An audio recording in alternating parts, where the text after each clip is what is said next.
Hoje eu vim relatar para vocês um assunto muito delicado para mim, que é sobre ter ou não padrasto na vida de uma criança. A minha filha nunca terá padrasto. Isso para mim é um fato e eu vou relatar para vocês o porquê que eu penso dessa forma, para a gente poder refletir e discutir sobre o assunto. Meus pais, eles moravam juntos, eu acredito que até mais ou menos quando eu tinha uns 5 anos de idade. E após a separação, a minha mãe já iniciou um novo relacionamento, de forma muito rápida, com um homem que era do bairro. Esse homem, ele mexia com algumas coisas ilícitas, se é que vocês me entendem. E era, assim, uma presença muito indesejável dentro de casa. Eu lembro, gente, assim, quando eu tinha meus 6 anos de idade, mais ou menos, que eu sentia muito incomodada com a presença dele. Era um cara que fazia brincadeiras de mau gosto comigo, com meu irmão. Além disso, era um cara assim, sabe, bem porco, no sentido assim, de deixar as coisas jogadas. Era um cara que desorganizava a casa. E era uma presença muito pesada. O intuito desse vídeo não é falar mal da minha mãe, jamais. Inclusive, ela me pediu perdão recentemente, eu a perdoei de coração. Mas entre nós duas não existe mais aquele sentimento de mãe e filha. Não existe amor. Nada contra ela, inclusive se ela precisar de mim um dia, eu ajudo, sim, de coração. Foi um processo assim que eu levei muitos anos da minha vida para aceitar. Hoje eu vejo que aceitar esse fato para mim foi muito importante e de certa forma me trouxe mais alívio, sabe, assim, no sentido mesmo de viver em paz. E também trouxe a questão do perdão, que eu acho também muito importante. Com base nisso, a minha mãe, ela, infelizmente, né, na época, ela não conseguiu fazer esse papel de mãe em relação a mim e ao meu irmão. E acabou permitindo que esse homem tomasse algumas liberdades dentro de casa. Eu não esqueço de uma cena que eu presenciei, uma madrugada, quando eu deparei com esse homem na cozinha. Ele estava todo sujo de manchas vermelhas, se é que vocês me entendem, eu não posso falar aqui a palavra no YouTube. Ele estava ali cozinhando miojo como se aquilo ali fosse a coisa mais normal do mundo. E hoje eu vejo que eu e meu irmão estávamos correndo um grande risco com aquela pessoa dentro de casa. E obviamente, né, gente, o resultado não foi diferente. Ele teve o CPF cancelado, até que minha mãe, não satisfeita, naquele momento ali ela arruma um outro homem de forma extremamente rápida também, só que esse foi assim um dos piores para mim. Por quê? Esse homem, ele teve uma certa obsessão por mim ali, eu tinha por volta de 12 anos de idade, eu acho que ele tinha por volta ali dos 40, alguma coisa, eu não lembro bem. E eu lembro, assim, que era uma sensação horrível, gente, sabe? De invasão, de invadir minha privacidade. Eu sentia que eu estava sendo vigiado o tempo todo.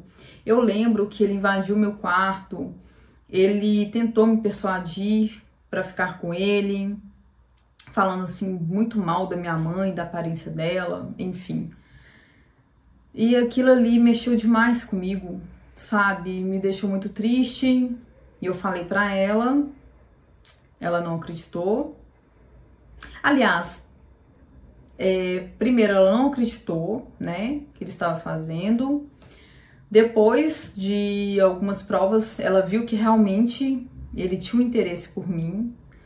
E naquele momento, ela preferiu me culpar de certa forma, ao invés de culpá-lo. Eu não entendo, sinceramente, como uma mãe faz isso com uma filha. E naquele momento eu percebi a sensação de completo abandono. Eu pedi minha avó para morar junto com ela. Minha avó aceitou, contei sobre a situação. Este homem, em outro momento, ele quase concretizou o que ele queria comigo. Graças ao meu irmão mais velho, ele chegou na hora e impediu. E assim, para mim foi bem difícil. Fui morar com a minha avó, então a situação em relação a isso melhorou um pouco. Porém, minha mãe acabou vendendo a nossa casa, que meu pai tinha deixado pra gente, por míseros 20 mil, assim, um valor surreal de barato. alegando que aquele homem estava perseguindo. Mais para frente, o motivo não era esse, era porque ela realmente queria dinheiro muito rápido para poder gastar de forma compulsiva. E o dinheiro, assim, praticamente não durou nada nas mãos dela. Até aí tudo bem, né? Ok. Até que minha mãe resolve ir para casa da minha avó. E naquele momento ali me trouxe muito constrangimento. Algumas coisas aqui que eu não irei relatar, são um pouco mais delicadas. Ainda mantinha conversas com esse homem. Muitas vezes ela mostrava a ligação, a voz dele, sabe? Não sei por que ela fazia aquilo. Até que, não sei o que acontece, até que esse cara some. Ela arruma mais um namorado. Esse realmente me deixou um pouco preocupada. Eu, num belo dia, estava lá dormindo de madrugada, até eu receber uma ligação. E nisso eu comecei a receber várias ligações de madrugada, a pessoa não falava nada na linha, só ouvia respiração, desligava. E na ligação ali eu acabei me alterando, ficando muito nervosa, porque eu trabalhava, estudava ao mesmo tempo. E aquilo ali primeiro era muito cansativo, ter que acordar de madrugada, atender aquelas ligações. Na época eu não lembro se tinha opção de bloqueio, porque era um celular muito antigo. Gente, isso ocorreu... Nossa, eu acho que eu tinha uns 19 anos, por aí. Isso faz muito tempo. E nisso, a pessoa do outro lado da linha começou a me xingar. Eu achei aquilo muito estranho. E começou a falar que sabia onde eu morava, qual bairro que eu morava, que meu nome era Aline. E assim, ele começou a falar muitas informações pessoais. Aí eu pensei, é uma pessoa conhecida. Até então, eu vi esse namorado da minha mãe, assim, de forma muito rápida na casa da minha avó. Ele entrava lá, sentava na mesa, passava assim, às vezes dava um bom dia e só. Nada além disso. E ao longo ali dos dias, as palavras dele começaram a ficar mais pesada. Até que eu resolvi ligar para o número, era um número fixo, e ninguém atendeu durante o dia, na parte da manhã. Eu consegui ligar ali mais ou menos na parte da noite. E nesse momento a moça atendeu a ligação. Nisso a moça falou que era de um restaurante. Eu expliquei a situação, que aquele número estava me ligando, que era uma pessoa, né, ligando através daquele número, todos os dias praticamente, de madrugada. E eu falei assim, quem tem acesso a esse número de madrugada? E ela pegou e falou o nome. Quando ela falou o nome, eu, nossa, não acredito. Aí eu falei, as características são assim, dessa forma, altura, cor da pele. E ela confirmou.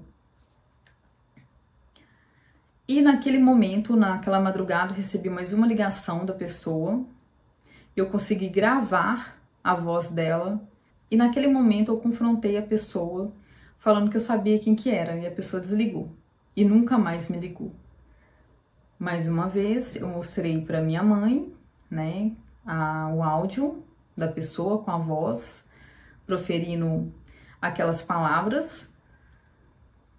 E ela achou graça, achou engraçado, ela depois esboçou um ciúme em relação ao cara.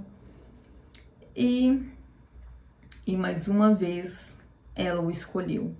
E mais uma vez ela estava escolhendo um homem ao invés da filha. Aquilo me fez refletir muito sobre ter pessoas desconhecidas dentro de casa, pessoas que tiram a liberdade de seus filhos, pessoas que podem colocar a vida de seus filhos em uma situação mais delicada. E para mim, de acordo com a minha história, eu cheguei à conclusão que meus filhos não teriam nunca padrasto. Eu não colocaria nunca um homem dentro de casa para tirar a liberdade dos meus filhos, para ferir a dignidade deles e nem causar nenhum outro constrangimento. Para vocês, isso seria muita neura? Para mim não, gente, assim, é uma visão de mundo que eu tenho. Não condeno mulheres que desejam constituir uma nova família. Eu acho que a mulher tem todo o direito, porém tomem cuidado. Analise aquela pessoa, conheça aquela pessoa primeiro, converse com seus filhos. Eu já vi algumas mulheres assim se relacionando com outros homens, muitas vezes grávida. Eu conheci um caso de uma mulher com 9 meses grávida, já estava relacionando com um colega de trabalho. Eu me pergunto qual que é a intenção daquele homem se relacionando com uma mulher com a barriga gigantesca, grávida de outro homem. Eu não consigo ver isso com bons olhos. Mas é isso. Eu gostaria de saber também a experiência de vocês com padrastos. Acredito que há padrasto muito bom, que faz o papel até melhor de pai, mas mesmo com essa condição, eu não colocaria na minha casa outro homem. No mais é isso, muito obrigada por assistirem até aqui, um beijão pra vocês. Tchauzinho.